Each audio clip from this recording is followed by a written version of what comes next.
weirdly enough, I have done some architecture and buildings, and I have zero training in architecture or buildings. I was into art as a kid, and that spilled into graphic design.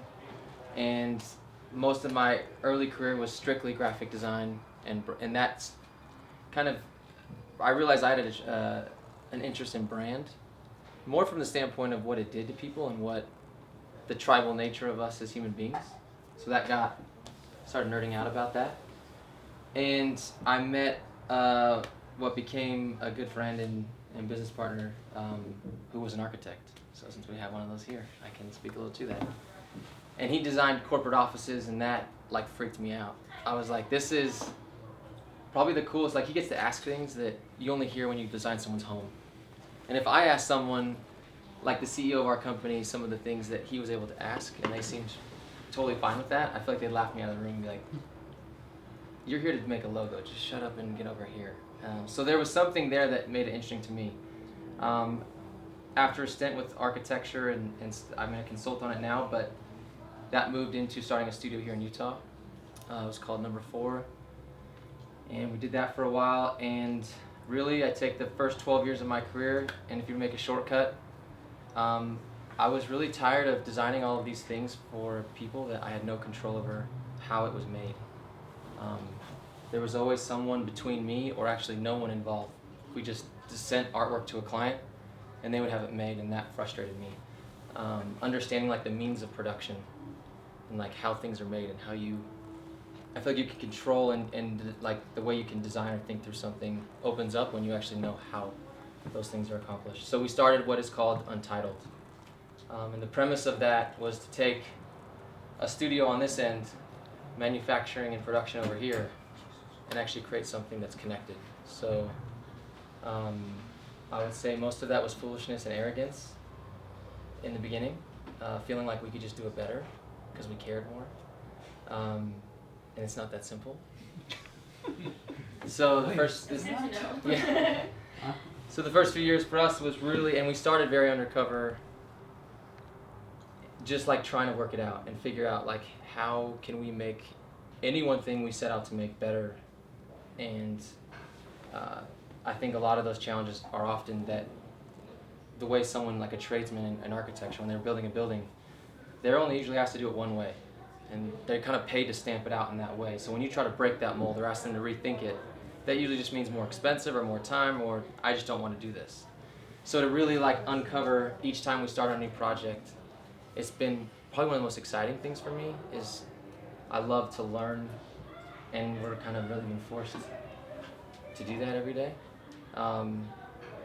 But all of it for me, whether it's a building, a logo, a t-shirt, a bag, whatever we're designing, and this is where we kind of started nerding out last time we had met.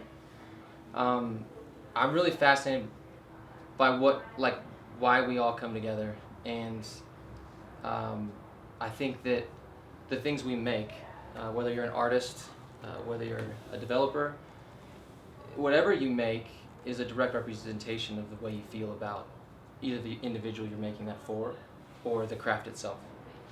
And that is a very exciting thing to me, is that if I've taken the time to think about everything that interests you, and then I give that thing to you, it has way more meaning than if I just said, oh, here's a free t-shirt. So the irony is that we make a lot of t-shirts. But I think, so many t-shirts. like lots, like an embarrassing amount. But even for us now, it's like even down to the DNA of engineering a new shirt that's not on the market, and finding ways to say that however that exchange takes place, it is an interaction and an exchange of caring and meaning, instead of just you're a number or a billboard to me. And I think that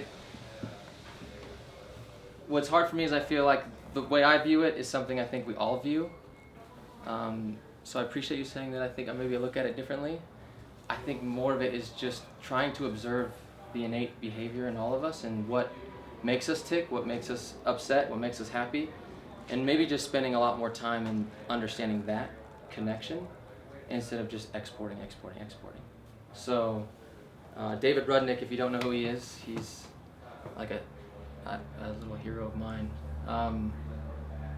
a very smart guy, and he had talked about this idea of narrative, and it is something that I think applies to everyone.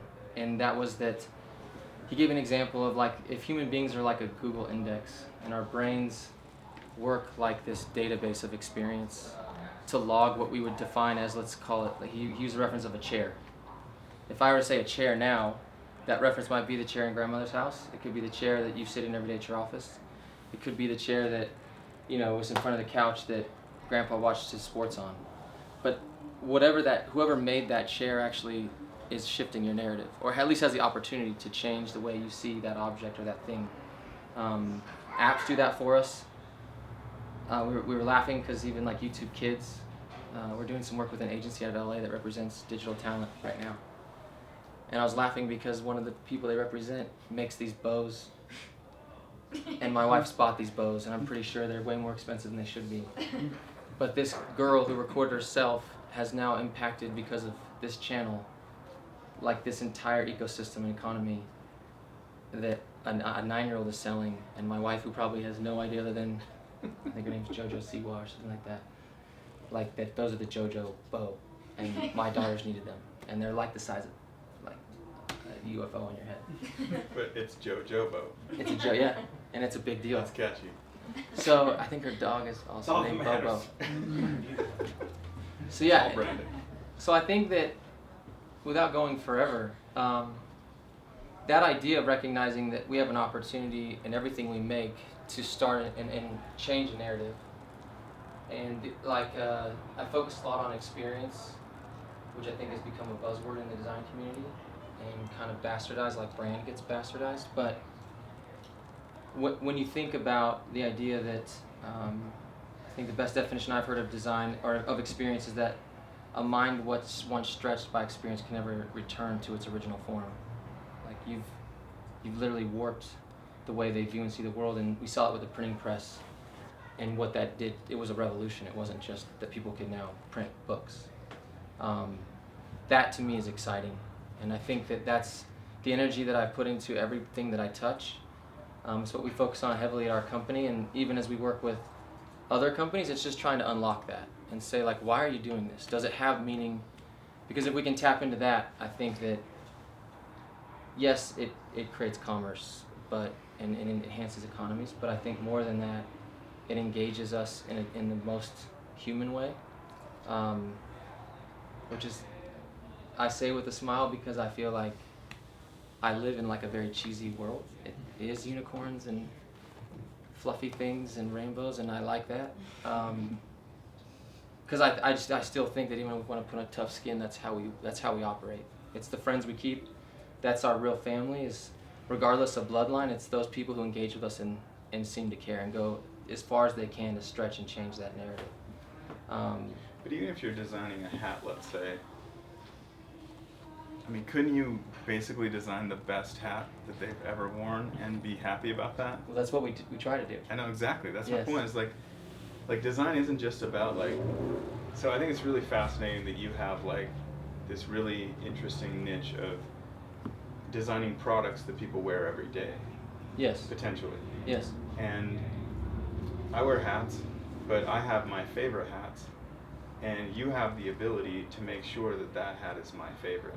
Yes. And that's a really unique thing that I don't think a lot of people think about. Yeah. So if you take like the Ames chair kind Yeah. of quality to a hat or a shirt or shoes or whatever, I don't think people are thinking in that space. No, and I think that when you study Eames, actually, I love Ray and Charles Eames. Like they designed houses, and they designed the silverware, and they designed the napkins, and the art, and the tapestry, and then the chair. When we were joking about this before we were all chatting here, is that they've actually shifted. Modern furniture is being adapted and judged by something done 70 years ago now. And like we still judge, and not as good as the Eames collection. That's ironic because we really are ripping off 70 years ago. And not actually, if you look at a lot of furniture that's being released today, and let's say it matters, it still looks like it came from, and the influence is coming from there. And that, so going back to the hat, we spend a lot of time recognizing that like we nerd out over just like a Japanese fabric mill that only specializes in technical fabrics, and really everyone else is like, why do you care? Or a magnetic lock that we're working on right now with the hat, where the closure isn't a snap, it's just a magnet. But without trying to look techie, you know, and just being a useful move on something you wear every day. So we do that approach, and that's really what fascinated me, is I never thought we'd come into it from this angle. But I kind of love that idea that we can kind of redefine what a t-shirt means to someone just because that fit to them is it, or that material. And then the exchange of that is also one of those ways to, you know, extend a dialogue or bring people to say, like, I'm a part of this tribe. And because if you're wearing my favorite hat, it's like we're bonded instantly. And that's actually the part of design that I feel like we all try to do, but I think the reality is, like a lot of things in life, like if it's really worth it, it takes way more time than you think, right? The energy and effort to take it beyond just another hat, like for the most part, and Disney would say that they saw value where others did not, and they spent time and money and resources trying to get to that thing where everyone else would say you're crazy, and I kind of enjoy being, I think, a little bit crazy. So, but yeah, I think that's our focus. How do you How do you approach the creative process in something that is frankly so utilitarian and ordinary? So to make it new or different, or yeah. So often I think that, right, for me, is engaged by the audience. It usually starts by someone expressing a new challenge to it, and so sometimes it's self-generated. Mm-hmm. So we have a lot of products that no one's asked us for. We just start. Oh, I guess it's mostly self-generated.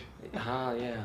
But to the point of like how it's the same approach that that I approach any design problem. Is it's trying to understand the audience and what do they care about. Because I think if you can spend enough time understanding and uncovering that, those details come into play. And it does kind of say, yes, 99.99% of people will not care about our hat. It may even be above that, actually, if there was a percentage in between. So, but for those that we start to like get in, I mean, one I can't share where we're going with it, but we're doing a screen cleaner right now. And that's probably one of the things I'm most excited about. What? Screen cleaners. The stuff you spray on your devices. I love that you're excited about that. And or like we have a brand that's come to us to do a camouflage brand, and I've never shot a gun or hunted. I'm like, that's not me. That's weird. But I'm so fascinated by their love and like, so we use their, like, usually the audience or the lack of, basically, or what the void is. So if you can kind of see what is everyone leaning towards, then you can also create and find that void, I guess. And we use that as the driver. But for us, we talk a lot about that. It's like, it's not about just doing it to do it. It's not about just saying, like, I could, so I did. But how can we make it meaningful? Which I find often doesn't have to be always astronomically expensive or extremely difficult. A lot of times it's actually just helping everyone recognize that that is relevant to them. And I don't know if that answers the question. Oh, for sure, yeah. I want to ask you a question. Yes. Yeah, I'm going to struggle my way through this because this is... That's my every day. because this is something I've been grappling with for a long time. And... well, let me start by, I guess, paraphrasing David Foster Wallace, paraphrasing David Foster Wallace, who writes 20-page sentences. But he did an essay, I want to say it's called... Talk about the Iliad. Yeah. He did an essay, I want to say it's called E Pluribus Annum, and he's talking about how television shows used to be way more popular, individual shows, than they are now. Like MASH had, I want to say, 170 million viewers on its final episode. We're now a very popular television show, like a really successful one has 20 million. And that he credits that shift as to why it's gotten so much better. and I think the way he describes it is that it's not that all of us are stupid. It's that everything that we have in common with everybody else is the least interesting thing about us. Yes. And this question is like this demon that like on my shoulder, that, as you know, someone who does architecture is constantly battling with, because on the one hand you have to make an accessible product, especially if you're, like for me, I'm doing a lot of public work or a lot of bigger work, because it's different if you're just doing a home. You can just design whatever weird thing your client wants, but when you're doing public projects, it's this I don't know if I want to say this harmony. I either want to say a harmony or I want to say a fight. I'm not sure which. With trying to create something that's accessible, that people can like. I actually think Adobe is kind of maybe one of those, as a building is one of those things that everybody likes, but it has an edge. But then also like wanting to really express myself. I want to be an artist, and part of me wants to say fuck off. Yes. Let me just do what I want to do. Yeah. But I also have to make money, and I have to I have to convince people that this is worth doing. And sometimes I feel like the process, and I recognize that I might be thinking about it all wrong, but in the process of me trying to create something that everyone can like, it chips away at me, at what is my product, and it becomes slowly less interesting. And that's what I see a lot in design. For example, I think the perfect example, which a lot of people would probably consider this very successful, but I don't know if you've ever been to Mir Coffee, MIRIR in Seattle. Like, they have this whole branded experience, and like there was just something about it that was just so precious, obnoxiously precious, and branded, and like I could tell that it was really popular, and it just like sucked my soul. Yeah. Like, I don't know. So anyway, I don't know where the question. Yeah, I don't know where the question is. You mean they nailed it? Yeah, but here's the thing: you show up to that. There's something. Your part of you is like, okay, yeah, I'm buying what you're selling, but you're like, stop it. So I don't know where the question is there. Well, I have a reaction. Yeah. Whether I think we'd be best friends. Thanks. So, I mean, I think that most of my examples as to why or why not come from either children or adolescents. Because I think that those two spaces are the ones that are very easy for most people to identify with. So if I were to go to my 9-year-old and say everyone needs to like you, I think she's going to have a hard life. But if I go to her and say why? Well, that will happen, and I love that question.